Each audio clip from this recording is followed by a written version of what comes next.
ponderando planos. Gabinete particular do Ministério Público. Demiurgo ficou parado e levantou o queixo enquanto Vanessa ajeitava sua gravata. Eu juro, se isso não clareou sua cabeça, nada clarearia. A demonia de pele dourada disse revirando os olhos. Sim, ouvir você pensar em maneiras de destruir sua amiga é tão intrigante quanto emocionante.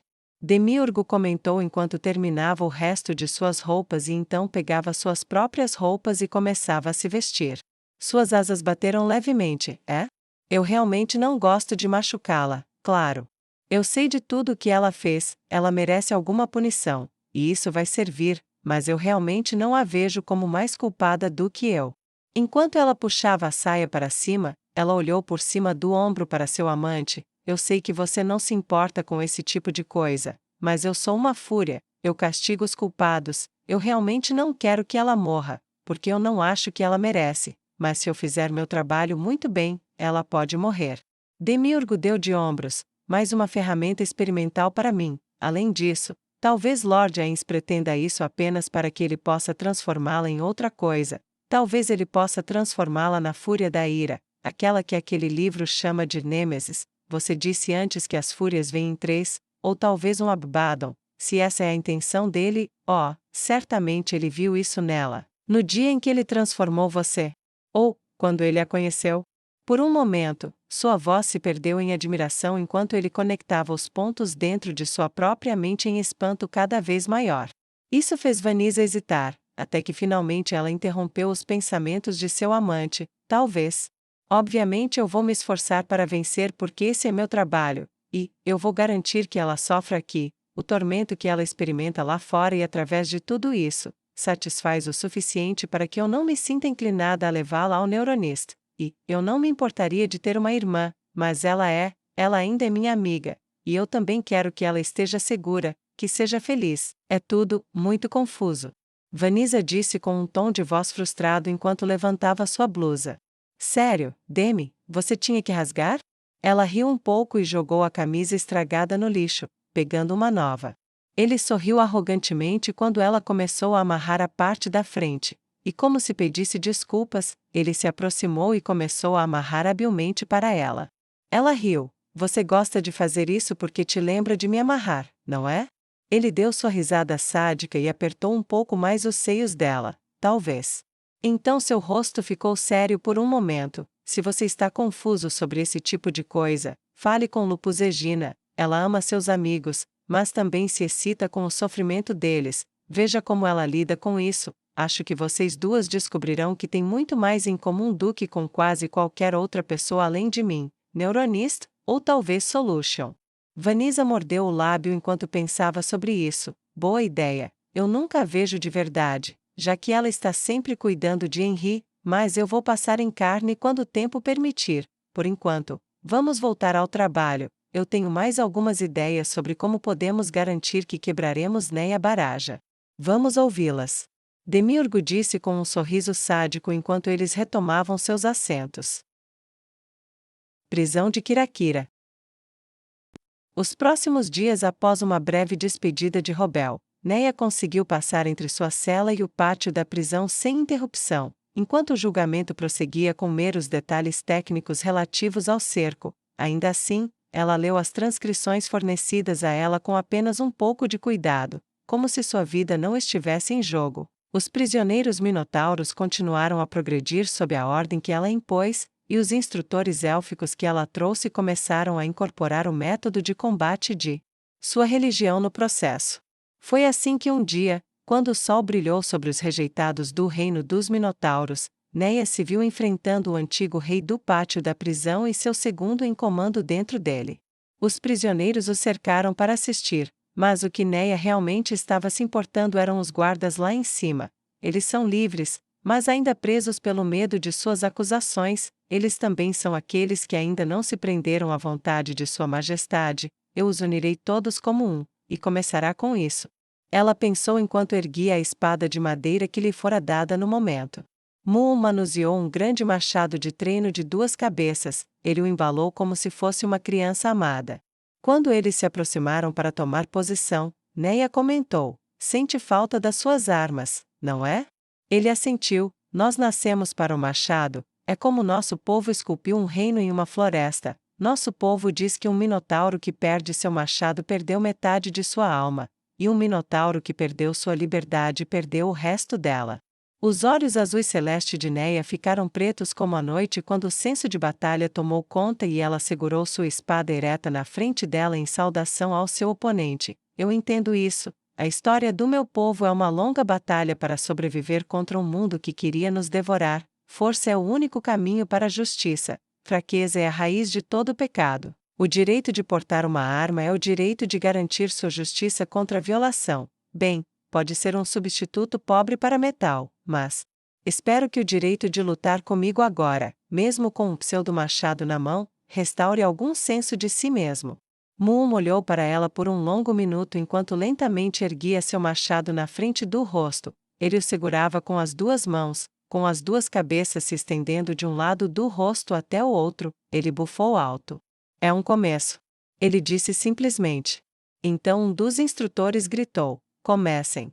Os dois começaram a circular um ao outro enquanto aplausos começaram a subir de elfos e minotauros, e Neia sentiu um orgulho crescente crescer dentro de si. O primeiro combate de Moon tinha sido pouco mais do que abater um animal enlouquecido. Não havia nada de guerreiro, apenas uma fera forte. Agora, ela estava impressionada com sua postura profissional. Suas pernas se moviam lentamente cruzando uma sobre a outra. Ele a estava avaliando como um oponente faria em uma disputa adequada. Neia usou suas artes marciais uma após a outra, aumentando sua força e velocidade. Aperto mortal, velocidade da morte, resistência morta, força maior, e então ela fez o que seu método de combate exigia que ela fizesse. Ela atacou, lembrando brevemente o que Cocytus havia dito: sempre esteja no ataque, especialmente se seu oponente for forte, mantenha-o reagindo, mantenha-o obedecendo sua vontade, seus movimentos, force-o a responder até matá-lo, nunca deixe que ele tenha a vantagem, você deve vencer, ou morrerá, e se morrer, quem estiver atrás de você, pode morrer também. Então ela se lançou para frente, desejando um arco, mas atacando mesmo assim. Eu queria ser tão boa com essa coisa quanto Skana, suas acrobacias acabariam com essa. Ela pensou, mas descobriu que pelo menos era suficiente e mais um pouco. O machado balançou baixo como se fosse cortar seu corpo ao meio na cintura. Ela caiu para baixo, girou, colocou sua mão livre atrás do joelho dele, e usando a força de suas pernas, levantou-se ereta, levantando-o do chão e jogando Moon de costas. Ele não hesitou nem mesmo ao pousar, ele rolou antes que a espada dela pudesse encontrar seu peito, então rolou para trás para pegar a espada dela sob seu corpo, e soltando uma mão do machado, o dorso do punho saiu e atingiu Neia em cheio no rosto. Isso a fez recuar e ela perdeu o controle da espada.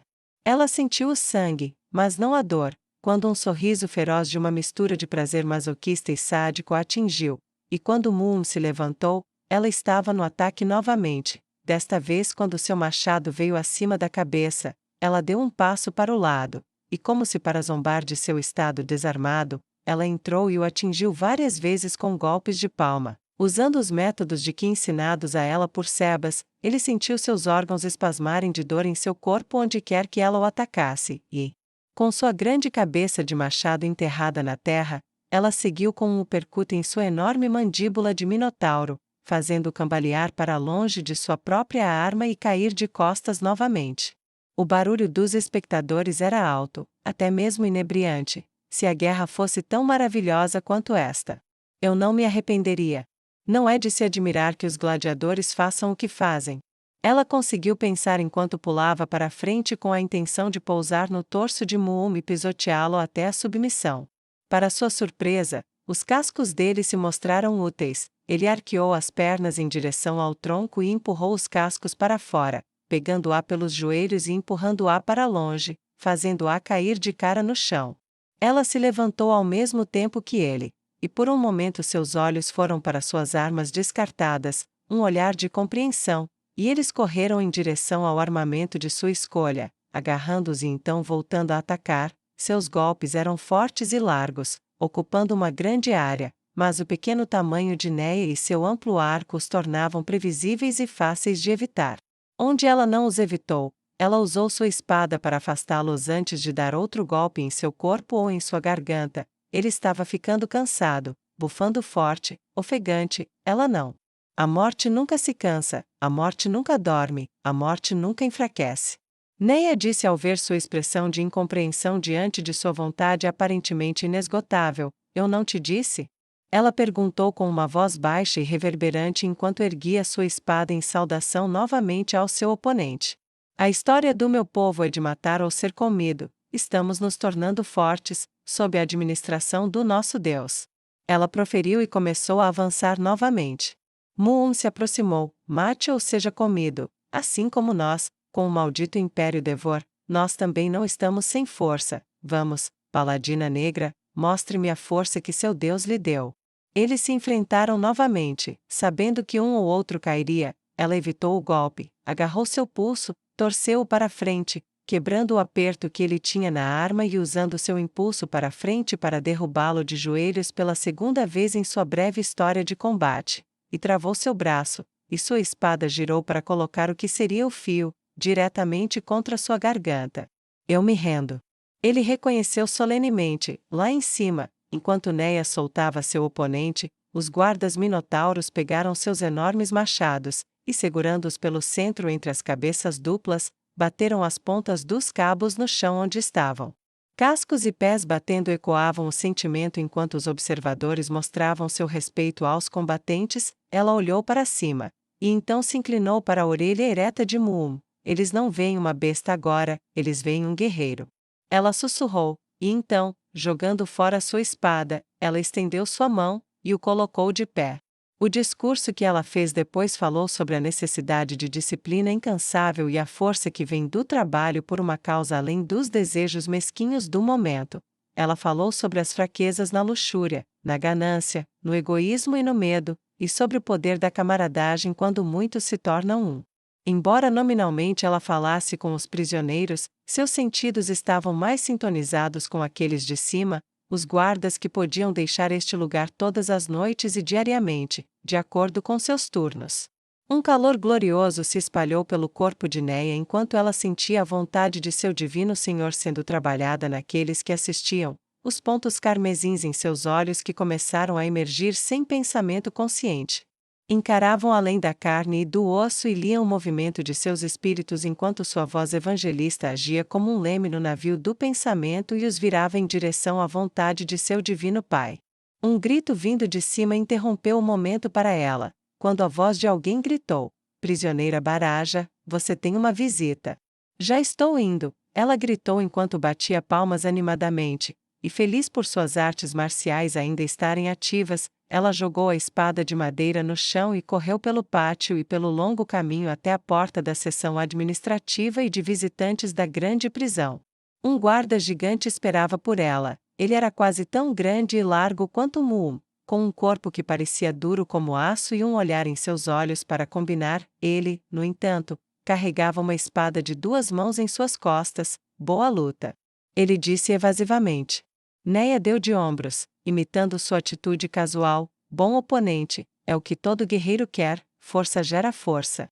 Foi uma frase proferida casualmente, mas cuidadosamente calculada enquanto ela avaliava sua mente e como conquistá-lo para sua causa. O meio passo de hesitação de seu casco quando ele caiu atrás dela, disse a ela que o comentário tinha atingido o alvo, auxiliado pelo toque de habilidade evangelista que ela colocou no timbre de sua voz.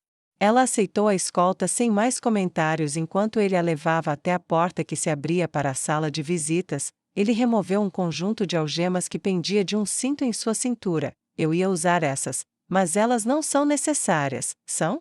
Neia falou com a convicção que tinha sido uma marca registrada de toda a sua vida, não deixando dúvidas de que ela quis dizer cada palavra. "Não, se a que eu acho que está aqui, está realmente além daquela porta, eu arrancaria minhas próprias entranhas antes mesmo de considerar colocá-la em risco, mesmo sem a ordem do meu pai para suportar tudo isso."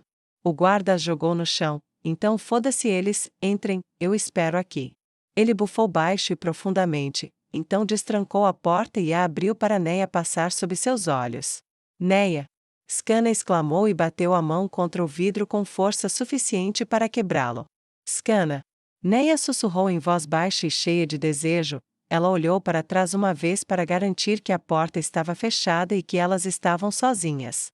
Então, quando teve certeza de que sim, ela se moveu pelo chão com passos largos, apesar de suas pernas curtas, comendo cada centímetro entre elas até que se viu em frente à esposa. Sua mão bateu no vidro e as rachaduras se espalharam como teias de aranha. Por um momento, tudo o que elas puderam fazer foi olhar um para o outro, até que Skana se levantou de onde estava sentada. Diga olá, para o nosso filho. Sua barriga ainda não estava muito grande, mas a gravidez era óbvia. Neia olhou de cima a baixo do rosto brilhante, mas ansioso, de Skana, e para baixo, para onde seu filho crescia. A determinação tomou conta de você, Skana, meu amor. Você poderia se afastar por um momento? Neia perguntou impacientemente. Skana inclinou a cabeça ligeiramente e olhou incerta para sua esposa, mas então fez em silêncio como Neia perguntou. A pergunta não dita foi respondida quando Neia formou um punho e o bateu no afloramento de pedra para deixar seus braços descansarem enquanto ela falava com a pessoa do outro lado. A pedra quebrou como uma rocha atingindo o papel molhado, e então mais 2 golpes pesados vindos da altura da cintura quebraram a pedra sobre a qual o vidro estava, para dentro, fazendo as pedras deslizarem ruidosamente sobre o chão e contra a parede, criando uma abertura, um buraco grande o suficiente para seu braço passar. A compreensão surgiu no rosto de Skana, quando ela se aproximou e sentiu a mão de Neia passar sobre sua barriga. Olá? Neia disse delicadamente, espero que isso não tenha te assustado, pequena. A porta se abriu com força e o gigante Minotauro apareceu, seus olhos arregalados com breve alarme. Até que ele viu o que estava acontecendo, a camisa de Skana estava um pouco levantada, expondo sua barriga claramente grávida, e o rosto de Neia, refletido no vidro, tremia de desejo enquanto sua mão acariciava o lugar onde a criança descansava. Não se preocupe, eu tenho um filho, vá com calma, mas você provavelmente será punida pelos danos. O Minotauro disse com alívio, diversão e uma pitada de simpatia. Valeu a pena. Neia disse sem tirar os olhos ou a mão do corpo da esposa. Eu sei. Ele respondeu e as deixou sozinhas novamente. Neia, quanto tempo mais você acha que isso vai durar? Skana perguntou ansiosamente. Eu quero você em casa. Eu quero nossas vidas de volta. Eu também. Neia disse tristemente, mas, talvez eu estivesse certa antes, talvez eu não consiga ter isso. Quero dizer, eu tenho melhorado desde que fui para o tratamento, desde que recebi ajuda, mas ainda assim, eu não posso simplesmente apagar tudo o que aconteceu. Eu farei o que eu puder. Como Laquios disse, eu lutarei, isso me é permitido. Eu não irei silenciosamente para a noite e desaparecerei, e se eu puder voltar para casa, eu voltarei, mas por favor, não peçam um milagre. Skana balançou a cabeça vigorosamente, não. Eu vou pedir milagres. Vou pedir 1000 deles se for preciso. Seus punhos cerraram-se ao seu lado e seus olhos se fecharam com força. Eu implorei por um milagre no dia em que os homens-fera chegaram àquela maldita cidade, no dia em que eu te odiei, e então me apaixonei por você quando te vi lutar naquele maldito muro. Você foi meu milagre.